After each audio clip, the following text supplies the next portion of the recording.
Olá, paz, tudo bom? Estamos aqui para mais um vídeo da nossa escola bíblica. Sei que eu andei aí, né, sumida, me atrasei aí para subir os vídeos, mas estamos aqui, amém? Vamos orar para nós darmos início? Pai, o Senhor é um Deus maravilhoso, um Deus extraordinário, e eu quero te agradecer por esta oportunidade de estarmos aqui, aprendendo juntos, aprendendo a tua palavra, aprendendo a tua vontade. Senhor, que esta pessoa, Senhor, que me acompanha, Senhor, possa ser tocada pelo teu Espírito Santo.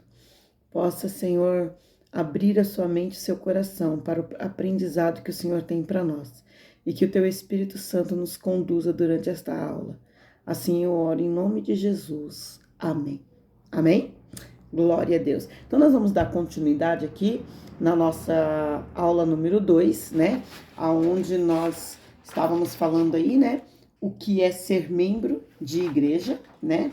E nós vamos então dar continuidade aqui, que ser membro de igreja é servir a Jesus fazendo a sua vontade. Não a minha vontade, né? Mas a dele. Então, Colossenses capítulo 1, verso 9 diz assim, ó: por essa razão também nós, desde o dia em que o ouvimos, não cessamos de orar por vós e de pedir que transbordeis de pleno conhecimento da sua vontade em toda sabedoria e entendimento espiritual. Glória a Deus. Então, pleno conhecimento da vontade de Deus, né? Isso é o que a gente precisa compreender. O apóstolo Paulo orou pela igreja para que ela tivesse o pleno conhecimento da vontade de Deus, porque ser membro de igreja, né, ser membro da igreja do corpo de Cristo é servir a Jesus fazendo a vontade dele, né? O diabo quer que nós venhamos atender à vontade dele, colocando coisas à nossa frente, né, e tentando nos enganar. Mas a gente precisa conhecer a vontade do Senhor, né? 2 Timóteo, capítulo 2, verso 22 diz: mas também o retorno à sensatez, livrando-se eles dos laços do diabo, tendo sido feitos cativos por ele para cumprirem a sua vontade. Então o diabo vai tentar de todas as formas, né, fazer com que a gente faça a vontade dele e não a de Deus. E se nós não tomarmos cuidado, por inclinação da nossa carne, nós vamos permitir que isso aconteça. Então a gente precisa, por isso que a palavra de Deus diz pra gente vigiar e orar, para que a gente não permita, né, que isso venha acontecer, né? A igreja, ela não pode manifestar os desejos da carne, mas sim do Espírito Santo de Deus. Então, uma igreja carnal, ela não tem condição de manifestar a graça e sabedoria de Deus ao mundo. Por isso, nós precisamos caminhar o espiritual, fazendo então assim, sempre a vontade de Deus. E nesse ponto, nós precisamos lembrar de algumas lições, né? Porque a igreja, ela pertence a Jesus, né? A figura bíblica deixa claro isso. Jesus é o cabeça, né? Então, Efésios capítulo 4, verso 15 diz assim, ó: antes, seguindo a verdade em amor, cresçamos em tudo naquele que é o cabeça, Cristo. Então, nós fazemos a vontade de Cristo, né? Efésios capítulo 5, verso 23 é muito legal, porque quando a gente lê esse versículo, né, os homens dão glória a Deus, né? Mas se eles compreendessem, né, o peso, né, desse versículo que eu vou ler agora, a responsabilidade desse versículo que eu vou ler agora, eles não ficariam tão animados, né? Porque diz assim: pois o marido é o cabeça da mulher, como também Cristo é o cabeça da igreja, que é o seu corpo, do qual ele é o Salvador. Olha que extraordinário, né? Então, pois o marido é a cabeça da mulher, como também Cristo é o cabeça da igreja. Então, a responsabilidade do homem para com a mulher é no mesmo peso da responsabilidade de Cristo para com a igreja. Então, é algo muito forte, né? Colossenses capítulo 1, verso 18, diz assim: ele é o cabeça do corpo, que é a igreja, é o princípio e o primogênito dentre os mortos, para que em tudo tenha supremacia. Então a gente precisa recordar destas coisas básicas. Jesus é o cabeça, ele nos guia, é a vontade dele que tem que ser feita na igreja. Então nós precisamos nos policiar para fazer a vontade dele, não o nosso querer. Às vezes a gente tá ali, né? A gente só quer fazer a nossa vontade, do nosso jeito, né? Até mesmo ministerial. Nós queremos servir naquilo que nós achamos que é o que nos faz bem, o que a gente gosta, quando na verdade o Senhor está às vezes nos chamando e nos capacitando para servir em tantas outras áreas. A gente fala, essa área eu não gosto, né? Então nós precisamos fazer, né, a vontade do Senhor. Continuando aqui ainda, Colossenses capítulo 3, verso 17, diz: tudo o que fizerem, seja em palavra ou em ação, façam-no em nome do Senhor Jesus, dando por meio dele graças a Deus Pai. Olha só, tudo o que fizerem, seja em palavra ou em ação, que a gente faça em nome do Senhor Jesus, dando glória a Deus. Olha que extraordinário.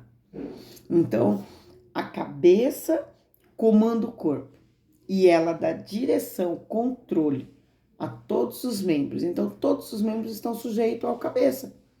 Queridos, se desligar aqui, né? Se desligar do cérebro, nada mais funciona, né? Nada mais funciona. Então, nós não podemos estar desligados de Cristo. Nós precisamos estar constantemente ligados a Cristo. Ele é o cabeça, ele comanda tudo. Amém? E esse relacionamento com Jesus nos dará como membros alguns elementos importantes para a nossa vida.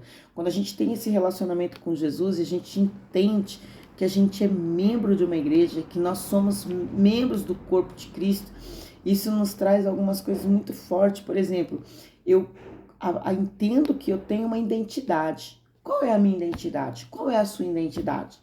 Eu sou de Cristo. Eu pertenço a Cristo. Então, essa é a minha identidade. Eu também assumo a minha responsabilidade. Qual a responsabilidade? Eu estou sujeito a Cristo. Então, essa é a minha responsabilidade. Eu estou sujeita à vontade de Cristo, né? E também me traz uma visão ampla, né? A igreja ela é de Cristo e não minha, né? Ela não me pertence. Muitas pessoas às vezes se sentem donas da igreja, sejam elas um membro, seja ela um pastor, seja ela um líder, mas a igreja não é minha, a igreja não me pertence, a igreja é de Cristo. Então me dá uma visão ampla, me dá uma visão maior daquilo que o Senhor tem para as nossas vidas. E também coloca em nós uma razão. Qual a razão? Faço tudo para Cristo. Coloque em mim uma razão que me faz forte em meio às lutas, que me faz forte em meio às dificuldades. Então, quando eu olho para a dimensão que é, né, ser membro do corpo de Cristo, ser membro de igreja, né, me mostra isso. Então, para nós concluirmos, né, essa lição, se você tem Jesus no coração, então você é membro do corpo de Cristo. Então você tem que ter uma visão correta de si mesmo. E isso pode ser a melhor e maior experiência da sua vida. Então, Colossenses capítulo 3, verso 15, diz assim: que a paz de Cristo seja o juiz em seu coração, visto que vocês foram chamados para viver em paz como membros de um só corpo, e sejam agradecidos. Glória a Deus, aleluia! Sejamos agradecidos, queridos. Não importa o que esteja acontecendo, sejamos agradecidos. Sejamos agradecidos por aquilo que a gente tem e não por aquilo que está faltando, né? Esses dias eu vi um meme bem interessante, né? E talvez você já tenha visto também, né? Mas assim, foi bem interessante, porque tinha assim uma imagenzinha, né? Com alguém com um pedacinho de bolo, assim, só um pedacinho de bolo, assim, sabe? E essa pessoa olhava assim: obrigada, Deus, obrigada, muito obrigado por isso que eu tenho, obrigado por isso que o Senhor me deu, né? E aí tem uma outra imagem do lado, né? Com um bolo semi-inteiro, né? E faltando apenas um pedacinho. E a pessoa olhando assim, falando: ai, tá faltando, eu não tenho esse pedaço, tá faltando o bolo quase inteiro. Então, Sejamos agradecidos, amém? E, eu quero deixar aqui algumas perguntas que estão na apostila, mas eu vou deixar aqui para você estar respondendo. Pode alguém ser membro de uma igreja local não frequentando ela regularmente? Responda de acordo com isso que a gente tem aprendido. Qual a diferença de fazer parte da igreja local e fazer parte da igreja universal? Então, escreva para mim a diferença, manda no WhatsApp, tá bom? Alguém que tem um nome no hall de membros de uma igreja que não frequenta a mesma regularmente, essa pessoa deve ser considerada membro, né? E a última pergunta, ser membro de uma igreja local significa assumir o compromisso de servir na mesma com seus dons, talentos e recursos. Aí eu pergunto para você, você está disposto a isso? E se você está disposto, por que você está disposto? Amém? Deus abençoe a sua vida. Até a próxima aula. Essa aula foi curtinha, você vai poder fazer rapidamente. Acompanhe através da apostila também, tá bom? Acompanhe através da apostila, porque isso vai te dar também uma base. Aqui eu só tô fazendo assim, tô trazendo para você, né, a explicação das nossas aulas, tá bom? Deus abençoe a tua vida. Até a próxima. Vamos orar agradecendo? Vamos? Em nome de Jesus? Pai, obrigada por esse tempo, Senhor, de aprendizado. Obrigada, Senhor, por abrir os nossos olhos. Obrigada, Senhor, por nos ensinar. Obrigada, Pai querido, Pai amado, porque o Senhor é extraordinário. Que o Senhor possa abençoar essa pessoa que está, Senhor, acompanhando estas aulas comigo. Que o Senhor possa fortalecê-lo, fortalecê-la. Que o Senhor possa renová-lo, renová-la em nome de Jesus Cristo. Assim eu oro agradecida a Ti por esse tempo. Amém. Amém, querido? Amém, querida? Deus abençoe e até a próxima, em nome de Jesus Cristo.